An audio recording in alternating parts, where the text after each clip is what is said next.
இந்த விதி ஆனால் என்னென்னா, நாம் எது புரிஞ்சிக்க முடியலையோ அதுக்கு எல்லாமே புரிஞ்சிக்க முடியாதது நாம் புரிஞ்சிக்க முடியலன்னு சொல்கிற தன்மை நமக்கு இல்லை.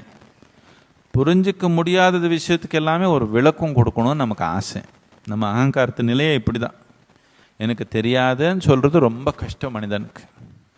சில விஷயம் வாழ்க்கையை பற்றி உங்களுக்கு புரிஞ்சிருக்குது, சில விஷயம் புரியல. ஒரு சொட்டு புரிஞ்சிருக்குது, நிறைய விஷயம் இந்த உயிரை பற்றி புரியலன்னு உணர்ந்தீங்கன்னா புரிஞ்சுக்கணும் ஒரு ஆர்வம் வருமா? தானா வருமா இல்லையா? வந்துடுச்சுன்னா புரிஞ்சுக்காமல் இருக்க முடியுமா? அப்போ மனிதன் வளர்ச்சி, இல்லைன்னா சும்மா சுழற்சி, சுத்தமாக பிறக்கிறது இறக்கிறது இறக்கிறது பிறக்கிறது. எங்கே சீரியஸ் ஆகணும், எங்கே சீரியஸ் ஆகாமக்கிறீங்க?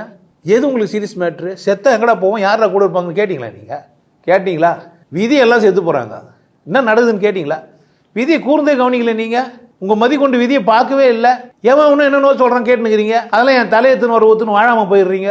யார் பிரச்சனை இது? புரியுதா? விதியை ஒத்துக்குது யார் தப்பு? விதியை பாருங்கன்ற. நான் விதியை பாரு, விதி என்ன சொல்லுதுன்னு கேளு. உன்னை பாரு, உனக்கான விதி எதுன்னு பாரு, உனக்கான ரூல் எதுன்னு பாரு. நீ எப்படி ஒழுக்கம், அது பேர் தான் ஒழுக்கம். விதி வேற ஒழுக்கம் வேறெல்லாம் கிடையாது. விதி வேற ஒழுக்கம் வேறெல்லாம் கிடையாது. புரிஞ்சுக்கணும். காலைல சூரியன் வரும், சூரியன் வரதுக்கு எதுக்கு முன்னாடி எழுந்துக்கலாமா பின்னாடி எழுந்துக்கலாமா? சூரியன் வந்து சுள்ளுன்னு சுட்டா தாமரை மலராதா. கிராமத்துக்குலாம் சொல்லுவாங்க, சூரியன் வந்து சூத்த ஊத்துடின்னு தூங்கிக்கிறீங்க நல்லாவா இருக்குதுன்னு. கிராமத்தில் சாதாரணமாக சொல்லுவாங்க. அதை சூரிய உதயத்துக்கு முன்னாடி எழுந்துக்கு அதை எவனும் வாழ்க்கையில் முன்னேற முடியாதுன்றவாங்க. இதெல்லாம் ஜெனரல் ரூல். இதெல்லாம்